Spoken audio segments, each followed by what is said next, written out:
A 73-year-old man was thrown out of his own house because someone else was already living his life inside it. But when he found a hidden safe, he realized his identity was never lost. It was stolen. Before we start, join our YouTube family by subscribing to the channel. Don't forget to like this video and tell me in the comments where you're watching from and what time it is. Now, let's get into the story. The old man was already on his knees when the police officer grabbed his collar. "Sir, you need to leave, now." I used to live here," the old man whispered, his voice trembling like dry leaves in the wind. A small crowd had gathered on the sidewalk. Phones were out. Some people watched with pity, others with quiet judgment. Behind him stood a beautiful two-story house. Fresh paint, new windows, a polished wooden door that no longer recognized him. "This property belongs to Mr. Daniel Reeves," the officer said firmly. The old man's lips parted, but no words came out. Daniel Reeves, that was his name. Or at least, it used to be. "I am Daniel Reeves," he said, barely audible. The officer sighed, exchanging a look with another man standing near the porch, a younger man in an expensive suit, arms crossed, watching the scene unfold like it was nothing more than an inconvenience. "That's enough," the officer said. "You've been warned." And with that, he was pushed back, his frail body collapsing onto the pavement. His suitcase burst open, old photographs scattered across the ground. A faded ID card slid near someone's shoe. But no one picked it up, no one cared. Because to them, he was just another homeless man causing trouble. Not someone who had just lost everything. Not someone who had already been erased. 3 weeks earlier, Daniel Reeves stood at the edge of a quiet bus station, gripping his small, worn-out suitcase. The sky above Chicago was heavy with gray clouds, like it knew something he didn't. Or maybe, like it remembered something he had forgotten. His reflection stared back at him from the cracked glass of a nearby vending machine. 73 years old, wrinkled skin, sunken eyes. A stranger.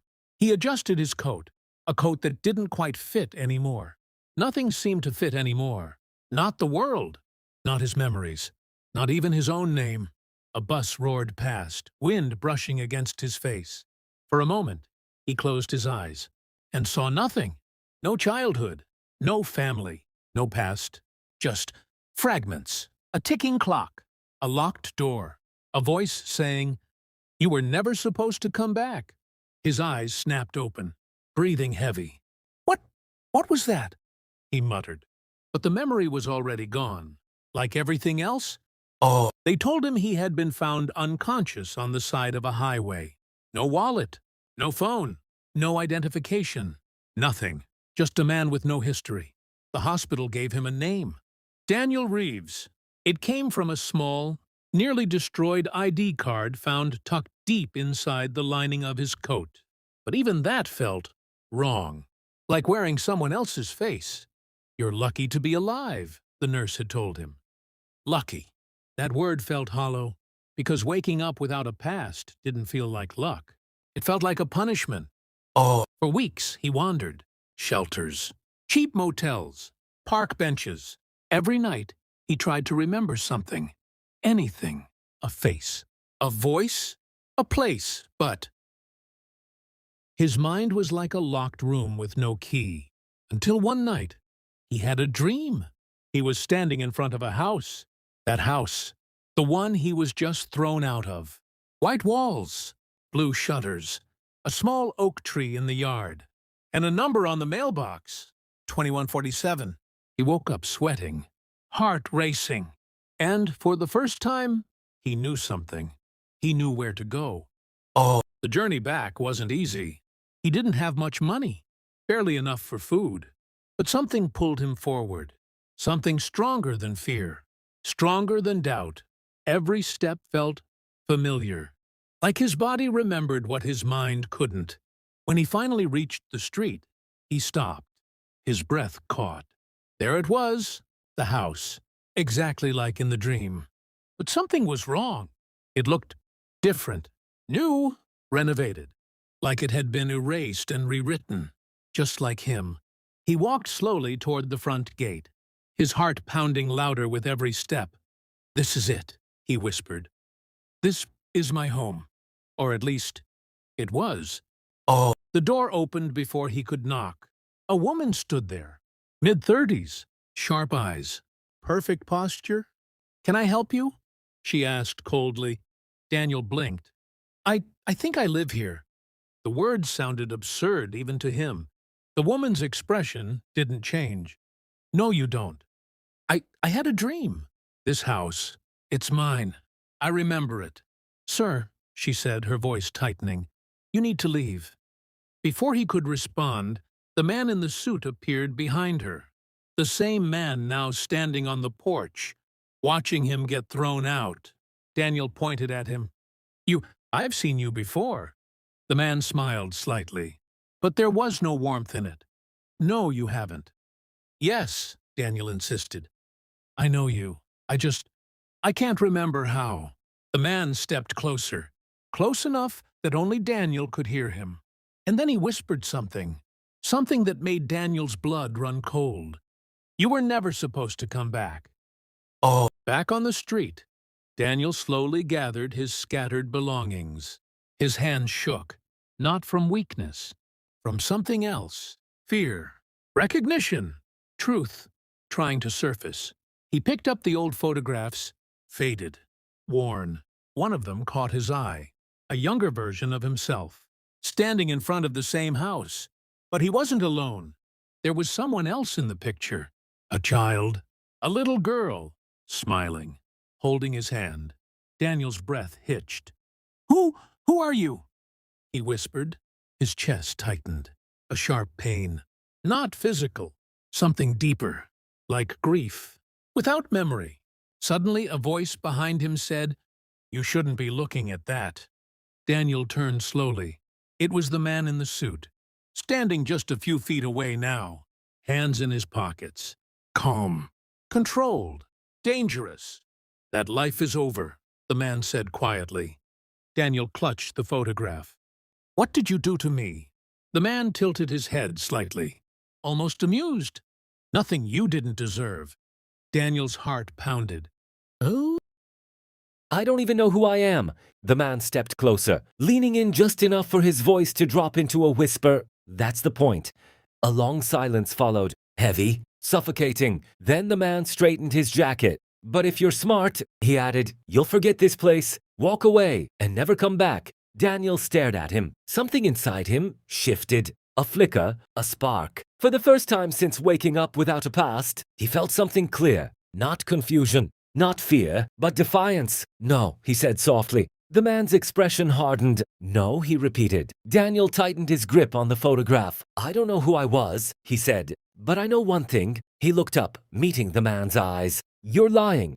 The air between them changed instantly. Cold, sharp, dangerous. The man smiled again, but this time it wasn't controlled. It was warning. "You really don't remember anything, do you?" Daniel didn't answer, because in that moment, something flashed in his mind. A room, dark, a safe, and inside it, a secret. His breathing stopped. His eyes widened, because whatever was hidden in that memory, it wasn't just important, it was dangerous. And the man in front of him was terrified he might remember it. The man leaned in one last time and whispered, "If you dig too deep." He paused, and for the first time, there was real menace in his voice. "You won't just lose your memory again." Daniel froze.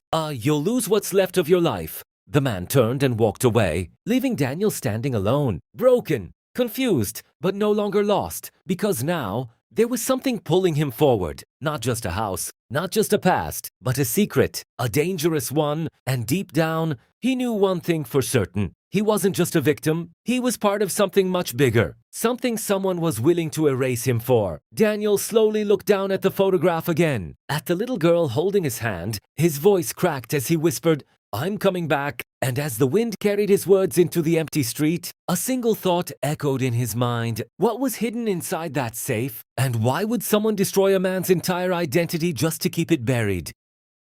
Daniel didn't sleep that night. He sat on a cold wooden bench at the edge of a quiet park, the photograph clenched tightly in his trembling hands. The little girl's smile stared back at him. Bright, innocent, real. But she didn't exist in his memory. Not yet. Who are you?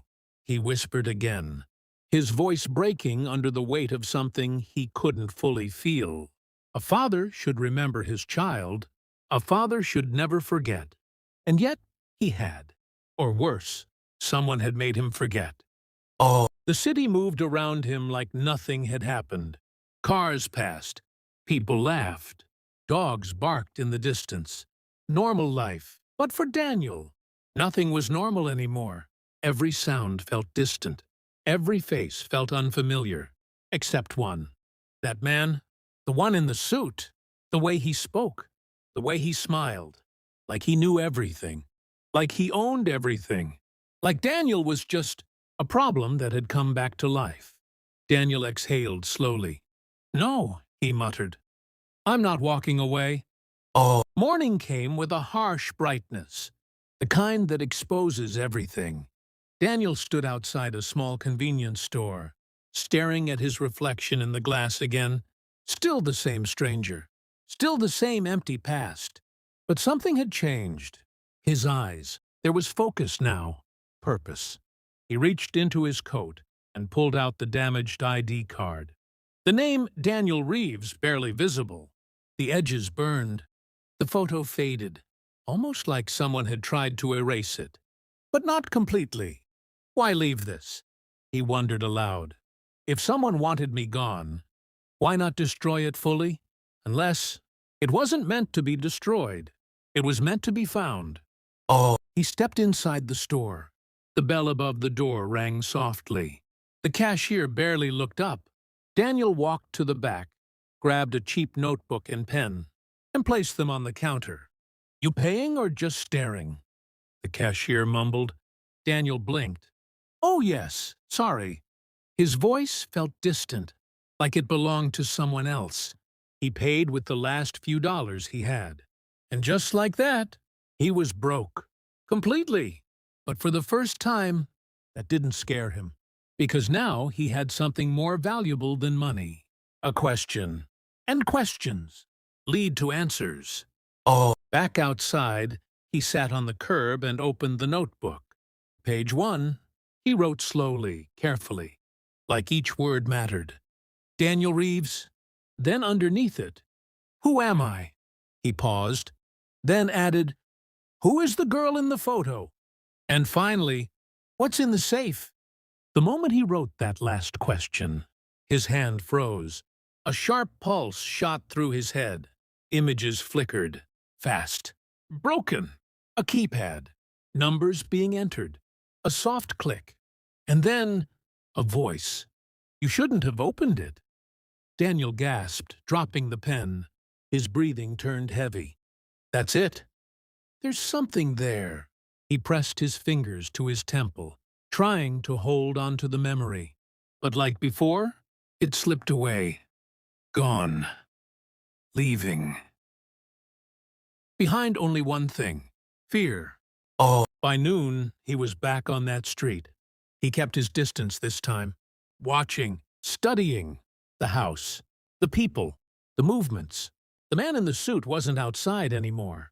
But someone else was. A worker. Fixing something near the garage.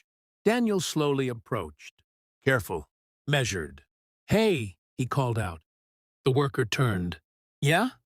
Daniel hesitated, then forced the words out. How long have you been working here? The man shrugged. Couple weeks. Do you know who owns this place? The worker wiped his hands on a cloth.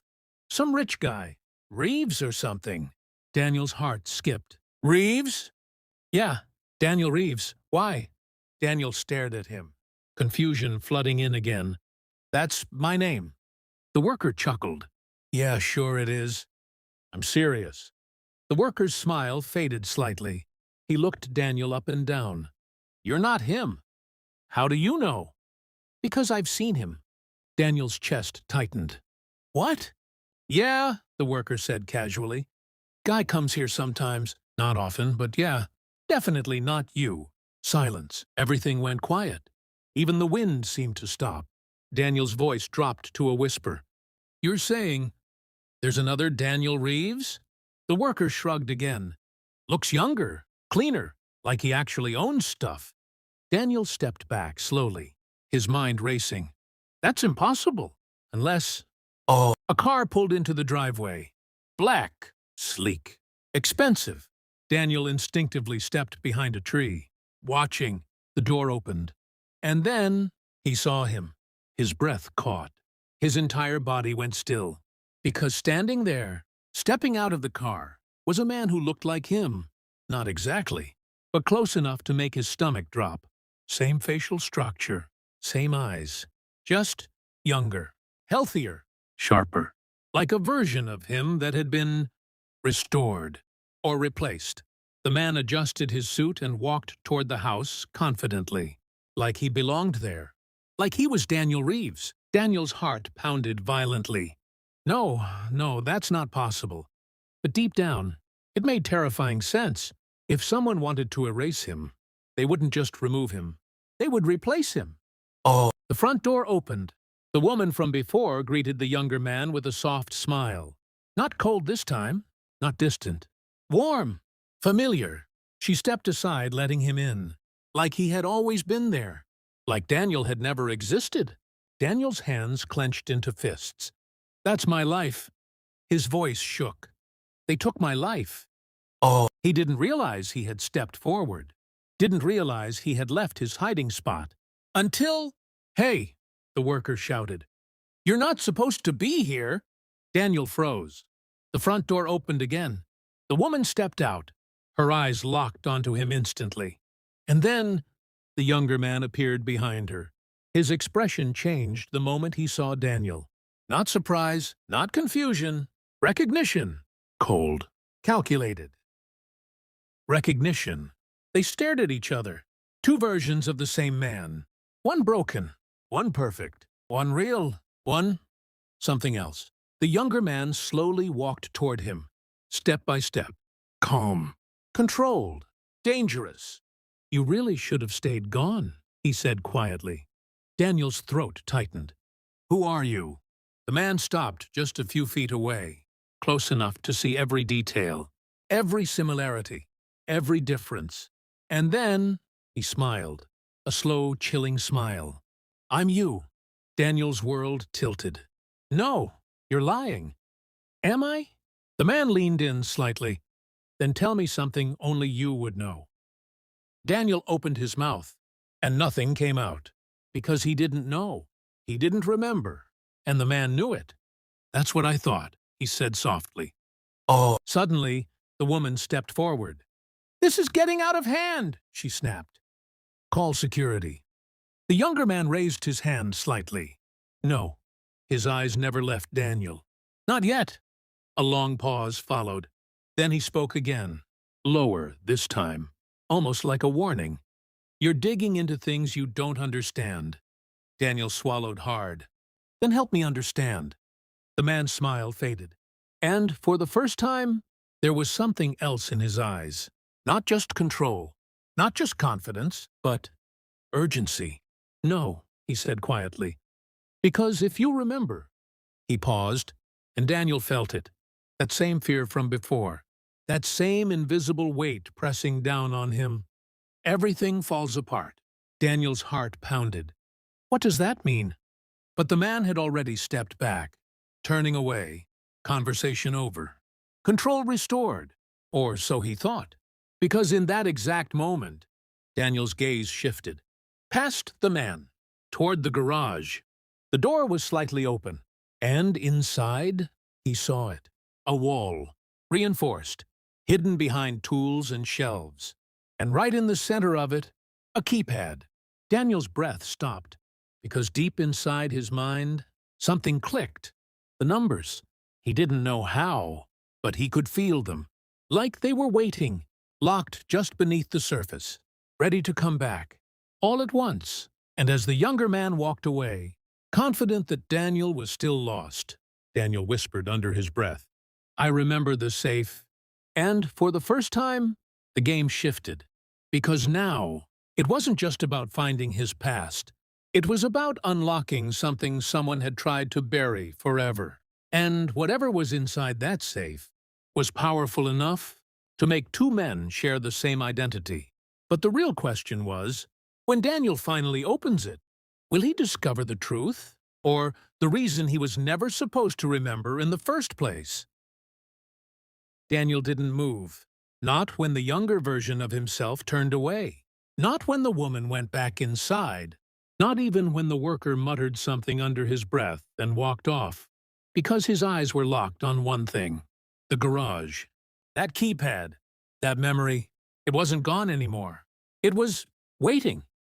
Night fell slowly over the neighborhood. Lights turned on. Curtains closed. The world went quiet. But Daniel stayed, hidden in the shadows across the street, watching, waiting, planning. For the first time since he woke up with nothing, he wasn't confused. He wasn't lost. He was focused. Because deep inside, something had changed. He wasn't just trying to remember anymore. He was trying to prove something. To them. To himself. Midnight. The house went dark, one by one, until only a faint light remained upstairs. Daniel took a slow breath. This is it. His legs felt weak as he crossed the street, every step louder than it should have been, every heartbeat echoing in his ears. He reached the side of the house, slipped past the fence, and quietly approached the garage. The door was still slightly open, just like before, like it was waiting for him. Inside, the air felt different. Still heavy, like the room itself was holding secrets. Tools lined the walls, boxes stacked neatly. Nothing out of place, too clean, too controlled. Daniel stepped deeper inside, and then he saw it again. The hidden wall, the keypad. His breath slowed. His hands trembled as he reached forward. Come on, come on. Numbers flickered in his mind. Not clear, not complete, but fragments. 4, 1, 7. No, that wasn't right. He closed his eyes, focused, forced himself deeper. Think. And then it hit him, not as numbers, but as a moment, a memory.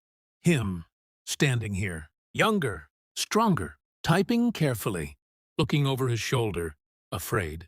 Not of being caught, but of what was inside. Daniel's eyes snapped open. His fingers moved instinctively, pressing the keypad. Beep, beep, beep, each sound louder than the last. And then, a long pause, silence, his heart stopped. And then, click! The wall shifted, slowly sliding open, revealing a small, reinforced safe inside. Daniel stepped back, breathing hard. This is it! He opened it. Inside, there was no money, no jewelry, no valuables, just a single file. Thick, heavy, waiting. Daniel picked it up carefully, his hands shaking, and slowly he opened it. Photos, documents, names, dates, records, all connected, all detailed, all illegal. His eyes widened as he flipped through the pages. This wasn't just a secret. This was proof. Proof of identity theft, property fraud, financial manipulation. Dozens of people, older, vulnerable, erased, replaced, just like him. And at the center of it all, a name, the same man, the one pretending to be him. But that wasn't the worst part. Because as Daniel turned the final page, his entire body went cold. Because there, at the bottom of the file, was his own signature. No, he whispered. His knees gave out as he dropped to the ground. This can't be. But it was. The truth wasn't what he expected. He wasn't just a victim. He was part of it. Memories came rushing back. Fast, violent, unstoppable. Him, years ago. Sharp, confident, ruthless. Working with the same man. Building the system. Targeting people. Taking everything from them. Then replacing them. Clean. Perfect. Untouchable. I did this, Daniel whispered, his voice hollow. I helped them. But then, another memory. Different. Later, him. Arguing. Angry. Refusing. This has to stop, he had said. They're people, not numbers. The man had laughed. "You're getting soft." "No," Daniel had snapped. "I'm getting out." And that's when everything changed. "Oh, you think you can just walk away?" The man had said coldly. "I'm not asking." A long silence. Then you leave me no choice." "Oh." Daniel gasped as the memory snapped into place. "They didn't just erase me." His voice trembled. "I forced them to." "Oh." Footsteps. Behind him. Slow. Calm. Familiar. "I was wondering when you'd figure it out." Daniel turned. The man stood there, leaning casually against the garage entrance, watching him. No more pretending. No more lies. Just truth. "Oh. You built something brilliant," the man said. "Efficient, invisible, perfect." Daniel's eyes filled with anger. "And evil." The man shrugged. "Depends on perspective. You destroyed people, and you helped me do it." Silence. Heavy. Painful. Real. "Oh." Daniel looked down at the file, then back at him. "I tried to stop it." "Yes," the man said calmly. "You did. And you erased me." The man smiled slightly. "No." He stepped closer. "I replaced you." "Oh." Daniel clenched his fists. "You stole my life." The man tilted his head. "You gave it up." "Oh." A long pause. Then Daniel slowly stood up, holding the file tightly. "This ends tonight." The man laughed softly. "You really think anyone's going to believe you?" Daniel didn't respond. He simply held up the file. The evidence. The truth. The weapon. "Oh." For the first time. The man's expression shifted. Not fear, but concern. Real concern.